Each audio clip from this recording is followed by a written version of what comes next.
Yeah, about I haven't really come to a conclusion. I didn't really think of what to say here. I'm just gonna free video, like free write, which is just writing and not writing and see where that leads to.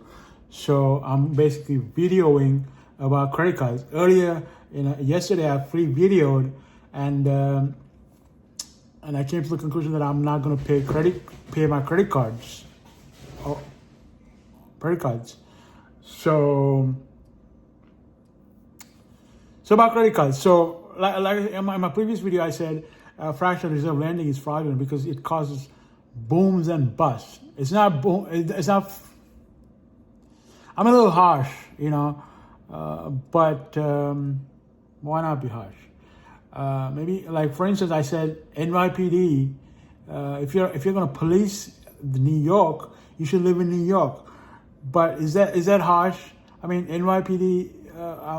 I've come across NYPD people, and I was in the army, and the people, the people in the army weren't bad people, and so the people in New York NYPD are not really bad people. So, am I being harsh when I say if you're going to police us, you should live in New York City, or am I? Is that okay to say that? I don't know. Anyway, I digress. So about credit cards. So I said booms and busts happen because we have fractional reserve lending. Why do we need fractional reserve lending if it leads to booms and busts? Why do we need booms and busts? We don't need booms and busts. So credit cards exist because there's fractional reserve lending. If there was no fractional reserve lending, there would be no credit cards. But credit cards, I guess you can say, is just like a loan.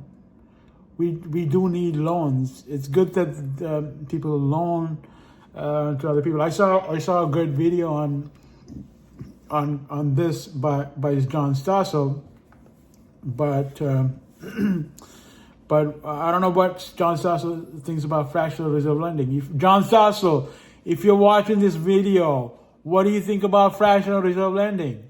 Anyway, so I think because fractional reserve lending is, so yeah, credit cards have power. Credit card, I mean, it's a voluntary thing that I signed. Oh yeah. What was I going to say? Loans, we do need loans. But we need loans only to buy a car or something like a big purchase, not to pay for small things. And credit cards allow for that. So if I don't have enough money to go to a bar on the 30th, I shouldn't go to a bar. But credit cards allow me to go to a bar and pay for them with their credit cards, and then charge me 30% in interest. So basically, I have $10,000 in debt now. So I'm saying I've been defrauded. So I'm not gonna pay. So I'm gonna see. I have the money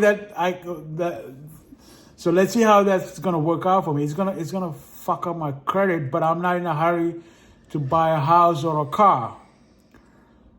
So yeah, I've been frauded. I'm not gonna pay the credit cards. So yeah, we should all have some savings. We should have savings, and then we should never spend or overspend. But credit cards encourage us to overspend and then charge us 30%. It's fraud, and we have the power to not pay them. So let's not pay them. Especially, don't feel morally obligated to pay them, because you're not immoral to pay these credit cards, because these credit cards are immoral themselves. It basically comes down to power, and we have the power not to pay credit cards, and I'm going to use that power and not pay them, because they use their power and lend fractionally. Am I being harsh in this video? And it's being harsh, okay. I don't know. Free video about credit cards. It's 5 minutes. Thanks for watching. Please subscribe. Thank you.